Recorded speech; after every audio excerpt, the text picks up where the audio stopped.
gentlemen. My name is Lydia Guzman, Lydiaguzman. I am president of Somos America, the We Are America Coalition, a coalition of over 40 organizations here in Arizona, different organizations with different backgrounds that service the migrant community.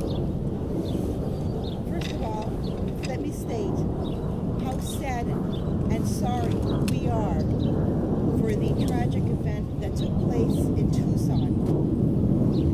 This type of event should never have taken place. We're sending our prayers and our thoughts to not only Representative Gabrielle Giffords, but to all of those who have been affected by this tragic event. Behind me, there are a series of speakers who have their well wishes and also thoughts that we'd like to share. But one thing that I would like to say is that right now is not the time to point fingers. Right now is a time for unity. Right now is a time to reflect and come together, because this should be a calling for us. A calling.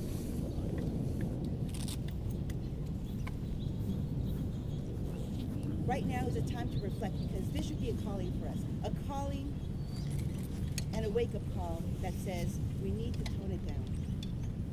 Tone down the rhetoric. Our next speaker is Senator David Shapiro.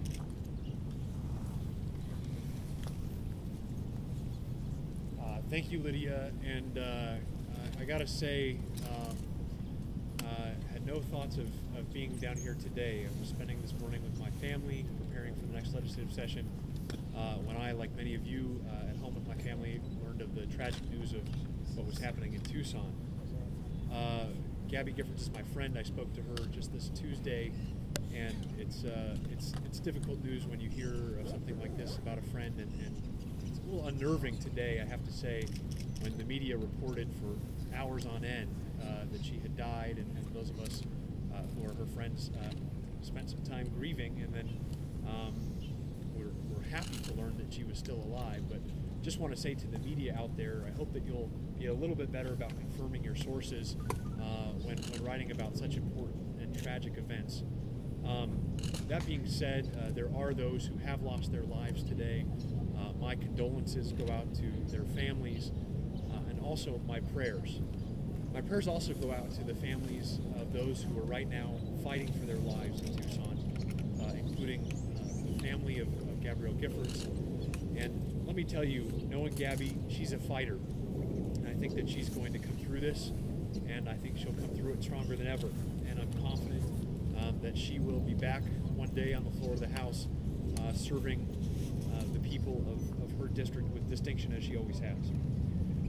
I want to echo a little bit of what Lydia said in saying that first I want to actually preface this by saying we don't know what this person's motivations were. All we know at this point is what we find in a Google search.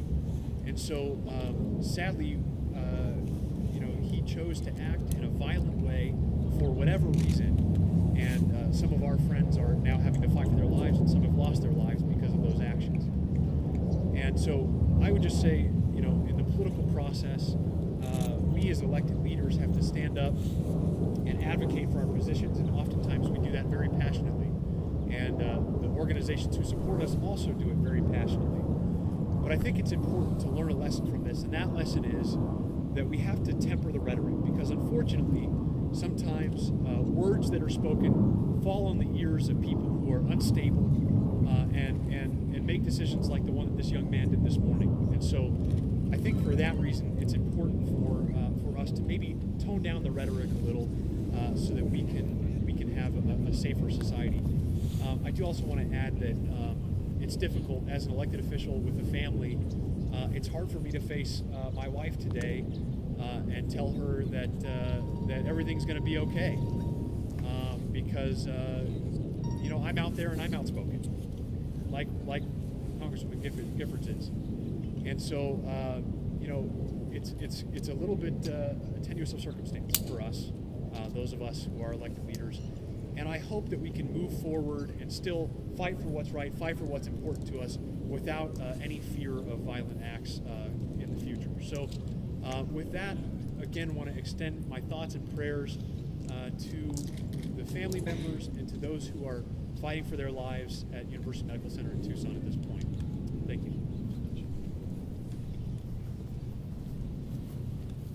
And now we have Antonio Bustamante.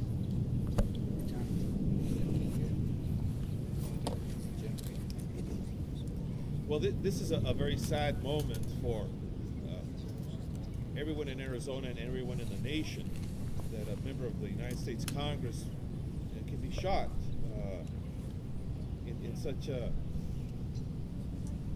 meaningless act. We're at a point in our country's history where we are engaged in so many disputes, so many disagreements, and these disagreements have risen to a level similar to the levels we've seen in the past, especially in the 60s, for example, when the debate was so heated and people were so angry at each other. We simply have to stop that. We have to stop being so mean to each other.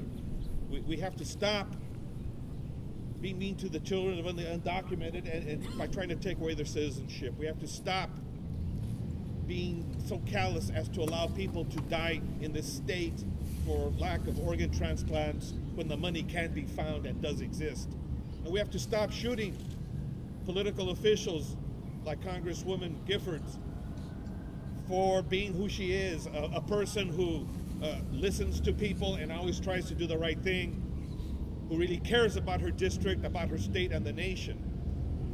And we have to hope that she pulls through.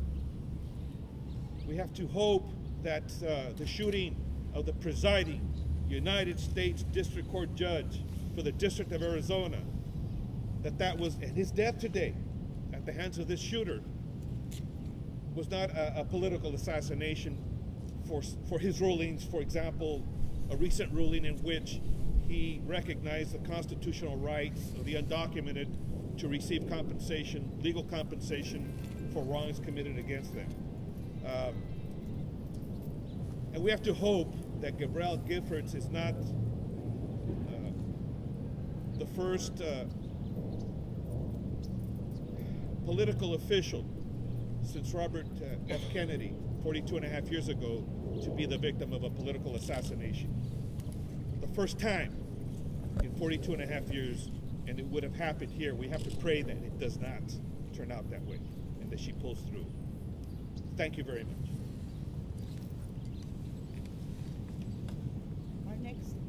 Our next speaker is Salvador Ongaro, President of Los Abogados, the Hispanic Bar Association.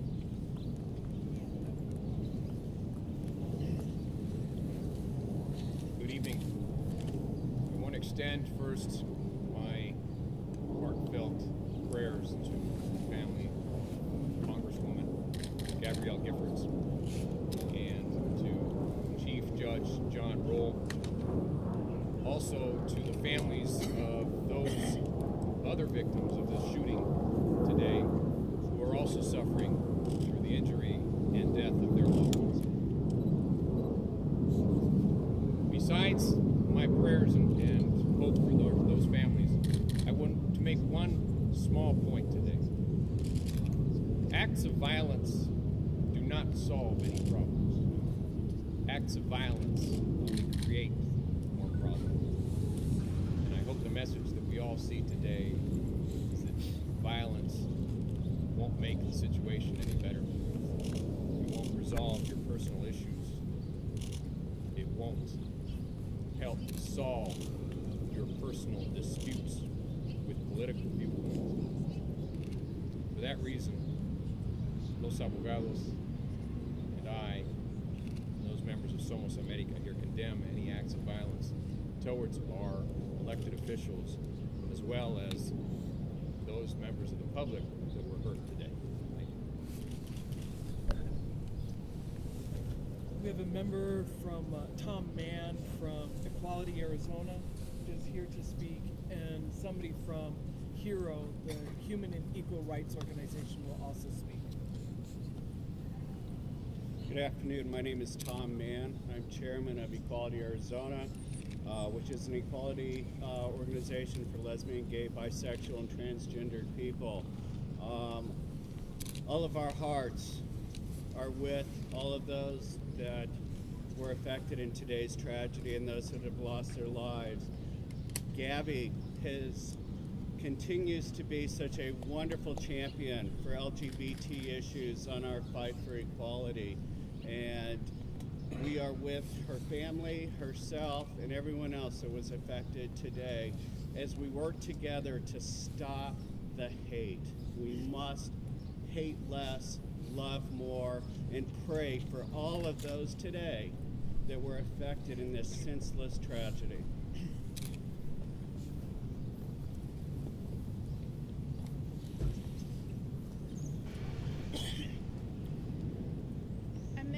The co-chair of Human and Equal Rights Organizers, and today our thoughts and prayers go out to Gabrielle Giffords and all of the people that were affected by today's tragedy.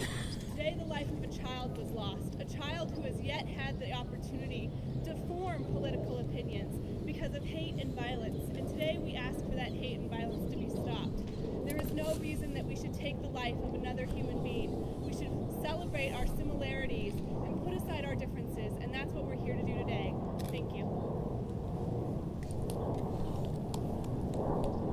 My name is Annie Lloyd, and as a former congressional candidate, as an independent, as somebody who has lived in this community, as somebody who, like many of us, has received death threats and gone through extraordinary things in this community and has been a friend of Gabby's for years.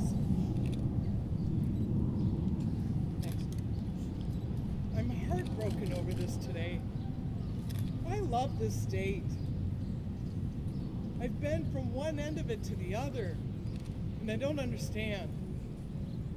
I just don't understand. So I call on my community, on all of us, whether you're a Republican or you're a Democrat, whether you're gay or you're straight, you're Native, Latino, Anglo, Jewish, Catholic, or an atheist. Take a moment tonight, and figure out how you as an individual can take responsibility for extending and creating more peace in our community. Because it's easy enough to stand up here and say, stop the hate. It's easy enough to call on all of us and say, we got to do more. But it really boils down to us as individuals taking the responsibility for us deciding to do something different. This can't continue. We're going to have a prayer vigil here at 6 p.m. If you have any individual questions for anybody, please contact them after this press conference and get in touch with them. And Lydia Guzman is going to have a few words in Spanish for our Spanish-speaking audience as well. Thank you all very much for being here today. Are there any Spanish microphones in this? Yes, Spanish. Yeah, sure.